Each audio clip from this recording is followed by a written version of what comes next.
Good morning students, કેમ છો બધા? મજામાં ને? I, Dhaval Sanghani, once again, all of you welcome you in Saraswati Group of Education. Student Standard 5th, Subject English. તમારું chapter કયું ચાલી રહ્યું છે? Yes, chapter number 6, The Talkative Barber, વાતોડિયો વાળા, જેનો પાર્ટ 3, સ્ટોરીનો પાર્ટ 2 છે, પણ ચેપ્ટરનો પાર્ટ 3 છે, કારણ કે પાર્ટ 1 માં શું હતું? આપણે પોમ હતી, ક્લાસ ડિસ્કશન જેન નામની એક છોકરીની. લાસ્ટ લેક્ચરમાં એટલે કે પાર્ટ 2 માં આપણે શું શીખી ગયા? તો કે પાર્ટ 2 માં આપણે જોયું કે એક કેશગર નામના ગામમાં એક વાણંદ રહેતો હતો. કોણ રહેતો હતો? એક બાર્બર રહેતો હતો, એક વાણંદ રહેતો હતો. રાજા છે સુલતાન, એને પોતાનું મુંડન કરવા પોતાના મહેલમાં બોલાવે છે. વાણંદ એટલો બધો વાતોડિયો હોય છે કે મુંડનને એક બાજુ રાખી અને રાજા સાથે વાતો કરવામાં લાગી જાય છે. રાજા કહે છે, તું અહીં શા કામે આવ્યો છો? મુંડન કરવા. તો તું મુંડન કર, વાતો ન કર, તું વાતોડિયો છો. રાજા એને એવું કહે છે. તો આ બાર્બર છે એ એવું કહે છે, તમે મને વાતોડિયો કહી અને મારું અપમાન કર્યું છે, મારું દિલ દુભાવ્યું છે તમે. હા, મારા જે 6 ભાઈઓ છે એના અલગ અલગ તે નામ આપે છે. એ 6 ભાઈઓની ખામી પણ બતાવે છે. એકને ખૂંદ નીકળી ગઈ હોય છે, એટલે કે આમ પીઠ પાછળથી નીકળી ગઈ હોય. એક કેવો છે? બહેરો છે, એને બોલવામાં તકલીફ છે. એકને 50% દૃષ્ટિ છે, એકને 50%, એક સાવ અંધ છે, એકને સાવ દાંત જ નથી. આ પોતાના 6 ભાઈઓની ખામી બતાવે છે. હા, હું આ મારા ફેમિલીમાં સૌથી યુવાન છું, યંગેસ્ટ છું, નાનામાં નાનો ભાઈ છું. પણ હા, મારા ફેમિલીના બધા જ લોકો મને વાતોડિયો નથી કહેતા. ગામના બીજા લોકો પણ મને વાતોડિયો નથી ગણતા. મને કેવો ગણે છે? ક્વાઇટ, શાંત ગણે છે. પણ તમે મને વાતોડિયો કહીને મારું અપમાન કર્યું છે. રાજા કહે, કાંઈ વાંધો નહીં. રાજા શું કહે છે? મંત્રીને કહે છે કે આને 3 સોનાના સિક્કા આપી દો અને અહીંથી આને ચાલતો કરો. તો વાણંદ શું કહે છે કે હું તમારા મહેલમાં મારી મરજીથી નથી આવ્યો, તમે મને બોલાવ્યો છે એટલે હું આવ્યો છું. કોણ કહે છે? આ બાર્બર એવું કહે છે રાજાને કે તમે મને ઓર્ડર આપેલો છે એટલે હું આવ્યો છું, મારી મરજીથી નથી આવ્યો. એટલે જ્યાં સુધી હું તમારું મુંડન નહીં કરું, બરાબર, તમારું હેડ છે એને સેવ નહીં કરું, ત્યાં સુધી હું અહીંથી જઈશ નહીં. રાજા છે કહે છે, કાંઈ વાંધો નહીં, મારે એક પ્રસંગ છે, બપોરના સમયે મારે જવાનું છે, તો તું ઝડપથી સેવ કર, એટલે કે મારા માથાનું મુંડન કર. ત્યારે આ બાર્બર્સ કહે છે, કાંઈ વાંધો નહીં, હમણાં જ કરી દઉં. તે ફરીવાર હજી માથા રાજાનું છે, માથું છે એ ધોવે છે, વોશ કરે છે, અને હજી 3 થી 4 વાર રેઝર ફેરવું હોય છે માથામાં, ત્યાં પાછો વાતો એ લાગી જાય છે. રાજા એના ઉપર ગુસ્સે થાય છે. હવે આપણે આગળ જોવાનું છે. પેજ નંબર 102, 103 અને 104. ઓકે, તો એ પહેલા શું કરશું? આપણે ન્યૂ વર્ડ્સને સમજી લઈશું. કન્સિડર એટલે માનવું. એક્સપ્લેન એટલે કહેવું. એક્સક્યુઝડ એટલે થાકેલું અથવા થાક્યું. બીકામ એટલે કે તું બીકામ રાખ, બીકામ એટલે ધીરજ રાખ, પેશન રાખ. એડવાઇસ સલાહ. માઇટ કદાચ, શક્યતા. આ મે એમએવાય મે એનું શું છે? આ પાસ્ટ છે, માઇટ. કદાચ એટલે કે શું દર્શાવે છે? આ માઇટ્સ છે એક મોડલ ઓક્ઝિલરી શબ્દ છે, એક સહાયકારક ક્રિયાપદ છે, જે શું દર્શાવે છે? શક્યતા દર્શાવે છે. ફેડ અપ એનો મતલબ પણ થશે થાકી જવું. સેટિસ્ફાય એટલે કે સંતોષ. ફીસ્ટ એટલે ઉજાણી. હવે જો, ફીસ્ટ એટલે ઉજાણી પણ થાય, ફીસ્ટ એટલે તહેવાર થાય. કોઈ પણ બહારના ગેસ્ટને આપણે જમવા માટે આમંત્રણ આપ્યું હોય ને, એને ફીસ્ટ કહેવાય. હરી એટલે ઉતાવળ. મેન્શન એટલે ઉલ્લેખ. રિમાઇન્ડ્સ યાદ આવવું અથવા યાદ અપાવવું. ઇન્વાઇટ એટલે આમંત્રણ આપવું. ફોરગોટ ભૂલી જવું. પ્રિપેરેશન એટલે કે તૈયારી. મર્સી એટલે દયા, કોઈના ઉપર દયા આવી. પીટી એટલે પણ દયા થાય, PITY, પીટી. પી અને ટી અલગ અલગ નહીં, તને શું કહેવાય? PT, PITY. પીટી એટલે દયા. રીડ એટલે કે છુટકારો મેળવવો, એનામાંથી એ વસ્તુથી છુટકારો મેળવવો. ઇનફ એટલે પૂરતું. બ્રાઉટ એ શેનું પાસ્ટ ટેન્સ છે? બ્રિંગ નું પાસ્ટ ટેન્સ છે. બ્રિંગ એટલે લાવવું અને બ્રાઉટ એટલે લઈ આવ્યો અથવા લઈ આવવું. ડેઝર્ટ એટલે મીઠાઈ. તમે મોટી મોટી હોટલોમાં જમવા જાઓ તો ડિનર પછી શું આવે છે? આઈસ્ક્રીમ આવે, કોઈ જ્યુસ આવે, તો એને શું કહેવાય? ડેઝર્ટ કહેવાય. જમ્યા પછીનો મીઠાઈ. મોટા મોટા મેરેજ ફંક્શનમાં પણ આ તમને જોવા મળે છે. ડેસ્પિરેશન નિરાશા. એક્ઝામાઇન નિરીક્ષણ કરવું. સેપરેટલી એટલે કે અલગ. સેપરેટ એટલે અલગ અને ગેધર એટલે ભેગું. આ બે એકબીજાના ઓપોઝિટ છે. સેપરેટ કરો ને આપણે, તમે બધા અલગ અલગ સેપરેટ બેસી જાવ તો આપણે ઘણી વાર બોલીએ છીએ શબ્દ. ક્લાસમાં ટીચર બોલતા હોય બધા સેપરેટ થઈ જાવ એટલે કે અલગ અલગ થઈ જાવ, અને ગેધર થવું એટલે ભેગું થઈ જવું. ઇમ્પેશન્ટલી અધીર. આમ કોઈ પણ વસ્તુ જાણવાની ખૂબ જ અધીરતા હોય ને, ઉત્સુકતા જેને કહીએ. અને જનરસ એટલે કે ઉદાર. તો હવે વિદ્યાર્થી મિત્રો આપણે પેજ નંબર 102 પર જશું. શું લાસ્ટમાં જોયું તો આપણે તો કે બાર્બર છે એ ફરીવાર રાજાના હેડનું મુંડન કરે છે. પછી 3 થી 4 વાર જ હજી રેઝર ફેરવું હોય ત્યાં પાછો તે વાતે લાગી જાય છે. રાજાને હવે ધીરજ ખૂટે છે. હવે આગળ જોઈએ. રાજા તેને ગુસ્સે થઈને કહે છે તું તારું જે કામ કરવા આવ્યો છો તે કર. હવે વાણંદ શું જવાબ આપે છે ત્યાંથી જોઈએ. Be patient, said the barber. Perhaps you have not considered well what you were going to do. Be patient. ધીરજ રાખો રાજા. Perhaps you have not considered well what you were going to do. તમને કદાચ માનવામાં નહીં આવતું હોય અથવા તમે માની એવું નહીં શકતા હો કે તમારે શું કાર્ય કરવું છે, એટલે તમે શું થતા હશો? એટલા અધીર થતા હશો. I wish you would tell me what this matter of great importance is all about, and then I will give you my opinion on it.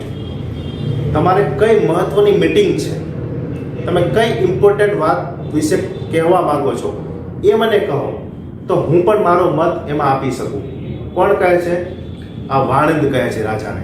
રાજાને એમ કહે છે કે રાજા તમે ધીરજ રાખો, હું તમારું મુંડન કરું જ છું, પણ તમે નક્કી નથી કરી શકતા કે તમારે શું કરવું છે, એટલે તમે શું થાવ છો? હેઝિટેટ થાવ છો, ઉતાવળિયા થાવ છો. બી પેશન્ટ, તમે ધીરજ રાખો અને તમે મને કહો કે તમારે કયું એવું મહત્વપૂર્ણ કામ છે, એ મને કહેશો તો હું પણ મારા શક્ય હશે એટલું શું કહીશ, મારો ઓપિનિયન તમને આપી શકીશ. આગળ જોઈએ. Finish saving at once, the sultan exclaimed. સુલતાને શું કીધું? ફિનિશ સેવિંગ એટ વન્સ, એકવાર તું તારું સેવ એટલે કે મારું મુંડન તો પૂરું કર. But instead of doing this, the barber left the sultan half shaved to go and see what time it was. શું કહ્યું? Instead of shaving એટલે કે રાજાનું મુંડન કરવાને બદલે હાફ સેવ એટલે કે અડધું મુંડન થયેલું રાખી. તમે પેજ નંબર 102 માં ચિત્ર જોયું જ છે. ઓકે, શું છે? રાજાને હાફ મુંડન છે એટલે કે અડધા વાળ છે અને અડધી બાજુ શું છે? વાળ જતા રહ્યા છે, એનું સેવિંગ થઈ ગયું છે. તો કે રાજા જે કહે છે કે તું મારું જે સેવિંગ છે એને ફિનિશ તો કર. બાર્બર એ સેવ ફિનિશ કરવાને બદલે શું કરે છે? ટાઈમ જોવા જતો રહે છે. કેટલા વાગ્યા એ ટાઈમ જોવા જતો રહે છે. My patience is excuse, the Sultan cried. My patience, મારી ધીરજ હવે ખૂટી ગઈ છે, હું એક્સક્યુઝ થાકી ગયો છું. સુલતાન બૂમ પાડીને આ કોને કહે છે? બાર્બરને કહે છે, વાણંદને કહે છે. ફરીવાર વાણંદે વચ કહે છે, be calm my master and you shall be saved in a moment. ધીરજ રાખો, હું હમણાં જ તમારી સેવ કરી દઉં છું, એટલે કે તમારે માથાનું મુંડન કરી દઉં છું.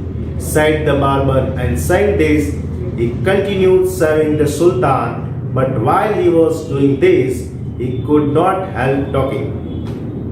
આટલું કહી અને તે ફરીવાર રાજાનું મુંડન શરૂ કરે છે. પણ શું? આદત સે મજબૂર, પોતાનું બોલવાનું છોડતો નથી. Next, if you could inform me what this important affair is, I would give more advice which you might find useful his side. શું કહે છે રાજાને તે? ઇફ યુ કુડ ઇન્ફોર્મ મી, એટલે કે જો તમે ઇન્ફોર્મ કરશો, એટલે કે મને જણાવશો, what this important affair, affair એટલે શું કીધું હતું મેં તમને? પ્રસંગ. ગયા જ લેક્ચરમાં આપણે જોયું હતું અફેર એટલે પ્રસંગ. તમારે કયો મહત્વપૂર્ણ પ્રસંગ છે જો તમે મને જણાવશો, I would give more advice, હું તમને વધુ ને વધુ સારી સલાહ આપી શકીશ, which you might find useful. might એટલે કદાચ, કદાચ તે તમારા માટે કેવી હોય? ઉપયોગી બની શકે. he said, વાણંદ કહે છે. વાણંદ શું કહે છે રાજાને? કે તમે મને કહો તો ખરી કે તમારે કયું એવું મહત્વપૂર્ણ કામ છે, જો તમે મને તમારા મહત્વપૂર્ણ કામ વિશે, તમારા પ્રસંગ વિશે મને જણાવશો ને, તો મારી એડવાઇસ એટલે કે સલાહ, એડવાઇસનો મતલબ શું હતું? સલાહ, સલાહ આપીશ જે તમને માઇટ યુઝફુલ, કદાચ યુઝફુલ એટલે ઉપયોગી નીવડી શકે. નેક્સ્ટ પેરેગ્રાફ જોઈએ. The Sultan was completely fed up by now and decided to satisfy the barber. હવે સુલતાન કેવો થઈ ગયો છે? Completely fed up. Fed up એટલે થાકી જવું. બિલકુલ, કમ્પ્લીટલી એટલે બિલકુલ. હવે સુલતાન છે ને બિલકુલ થાકી ગયો છે. અને નાવ ડિસાઇડ, ડિસાઇડ એટલે નક્કી કરે છે કે આ વાણંદ જે કહે છે ને એ કરવું, એટલે એને સંતોષ થાય. હવે હું એને મારે જે ઇમ્પોર્ટન્ટ મીટિંગની વાત છે ને એને કહી દઉં છું, એટલે શું આ વાણંદ છે ને મારું માથું ખાતો બંધ થાય. ઓકે, હવે રાજા થાકી જાય છે કારણ કે ઓલો વાણંદ એને પીછો નથી છોડતો, થાકી જાય છે એટલે નક્કી કરે છે કે બારબરને હું બધી હકીકત જણાવી દઉં. He told him that he was giving a feast to some friends at noon, which was why he was in a hurry to leave. શું કહે છે? He told him that, એટલે કે રાજા છે એ બારબરને કહે છે giving a feast to some friends. feast એટલે શું કીધું તું મેં? ઉજાણી કીધું તું ને, કોઈને જમવા માટે આમંત્રણ આપ્યું છે મેં, મારા મિત્રોને મેં જમવા માટે આમંત્રણ આપ્યું છે. અને શું છે કે છે આગળ કહે છે કે બપોરે જમવા માટે આમંત્રણ આપ્યું છે, which was જેથી મારે જવામાં ઉતાવળ છે. હરી ટુ લીવ, હરી એટલે ઉતાવળ ને લીવ એટલે જવું, જતા રહેવું. Barber. When the barber heard the Sultan mention a feast, he exclaimed. જ્યારે બાર્બરે આ વાત સાંભળી અને એમાં એ વાતમાં મેન્શન, મેન્શન એટલે શું કીધું છે આપણે અહીંયા? ઉલ્લેખ. ફીસ્ટ શબ્દનો જ્યારે એમાં ઉલ્લેખ થયો તરત જ બાર્બરને યાદ આવ્યું. શું આવ્યું? The reminds me yesterday I invited 4 or 5 friends to come to my house today. કે ગઈકાલે મેં પણ મારા 4-5 મિત્રોને મારા ઘરે આવવાનું આમંત્રણ આપ્યું છે. કોણ કહે છે? આ વાણંદ.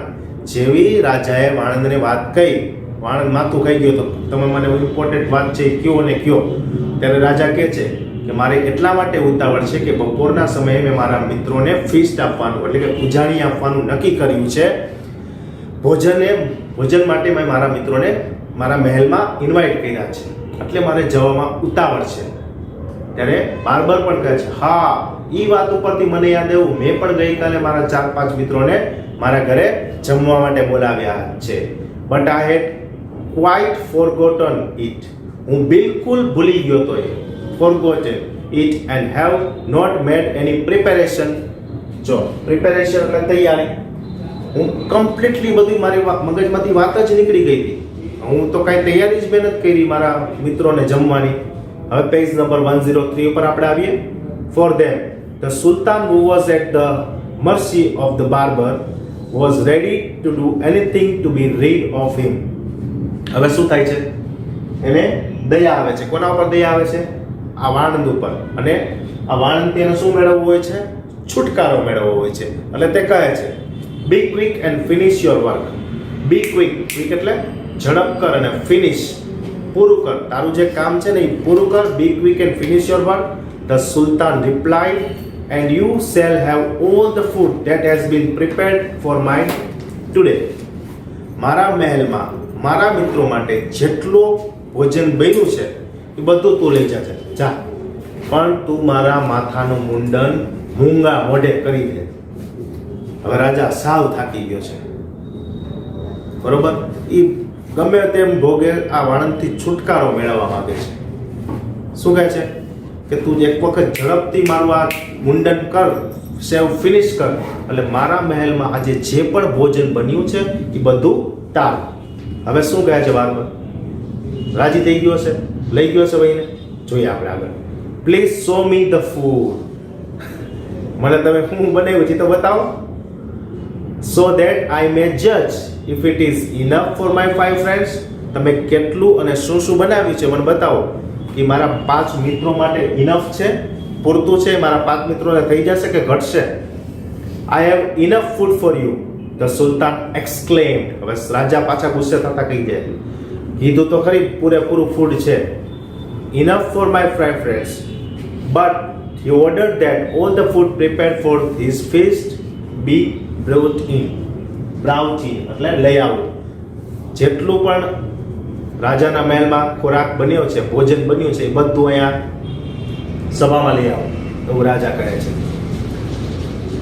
The barber looked over the food and said, વાળંદ છે યા ખોરાકને જોવે છે અને કહે છે, this is a very good, બહુ મસ્ત બનાવ્યું છે, but I shall want some fruit for the dessert also. શું કીધું? ડેઝર્ટ, મીઠાઈ. જઈમાં પછીનું ક્યાં?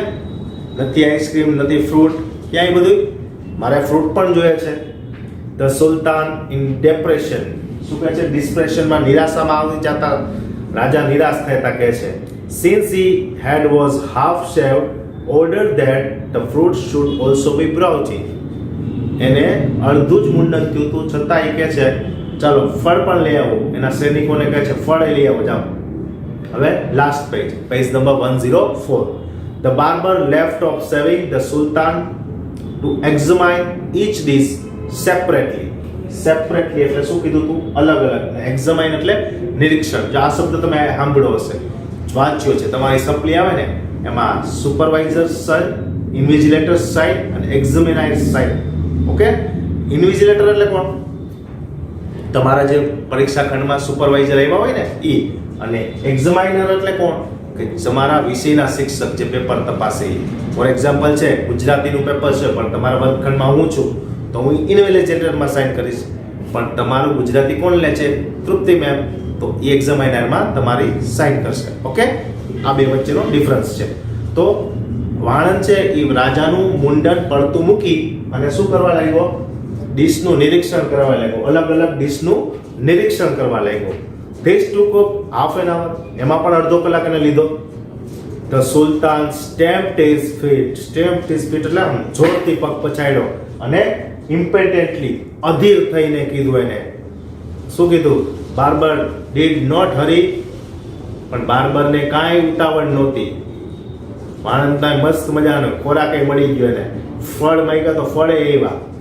At length, barber at length એટલે કે છેલ્લે પોતાનો હાથ લંબાવીને, at length however he again took up the razor. છેલ્લે પોતાનો હાથ લંબાવી બાર્બર પાછું રેઝર એટલે કે વાળ કાપવાનું સાધન લે છે. and after a few minutes of work, થોડીક મિનિટો મૂંગા મોઢે કામ કરી, stopped suddenly and cried. અચાનક રોકાઈ જાય છે અને જોરથી કહે છે, I never knew that you were so generous. ફરીવાર વાતો શરૂ કરે છે, મને ખબર નહોતી તમે એટલા બધા ઉદાર હશો. અને ત્યાંથી ફરીવાર ટોક ચાલુ કરી દે છે. પણ આપણા પાઠમાં એ ટોક નથી, કારણ કે આપણો લેસન અહીં પૂરો થાય છે. શું હતું? બહુ બોલવાથી શું થાય છે? આપણું માન અને સન્માન જળવાતું નથી. સામેવાળાનું માથું દુખી જાય છે. એ આપણને નો કહેવાના અપમાનજનક શબ્દો પણ ક્યારેક કહી દે છે. એટલે શું કહેવું કીધું છે? નો બોલ્યામાં 9 ગુણ. પણ હા, જ્યાં ખોટું થતું હોય ત્યાં તો અચૂક બોલવું જોઈએ. અને કેવું બોલવું જોઈએ? સત્ય બોલવું જોઈએ અને મીઠાશપૂર્વક બોલવું જોઈએ. ઓકે, તો વિદ્યાર્થી મિત્રો, તમે આનો એક સ્ક્રીનશોટ લઈ લેશો. આ લેસનમાં તમને ખૂબ જ મજા આવી હશે. ટોકેટિવ બાર્બર, વાતોડિયો વાળંદ. છેલ્લે પણ રાજાની સેવ તો નો જ થઈ. એનું મુંડન કેવું રહ્યું? અડધા વાળ હતા ને અડધું મુંડન થયું. તમને પેજ નંબર 101 એનો ફોટો તમે જોઈ શકો છો. ઓકે વિદ્યાર્થી મિત્રો, નેક્સ્ટ લેક્ચરમાં નવા ટોપિક સાથે ફરી મળશું. આ સેશનના અંતે એક વર્કશીટ હશે. એ વર્કશીટમાં શું હશે? યસ, શબ્દાર્થ હશે, જે તમારે તમારી HW વર્કમાં સારી રીતે લખવાના રહેશે, જેથી તમને યાદ રહી જાય. નેક્સ્ટ લેક્ચરમાં ફરી મળશું. Thank you.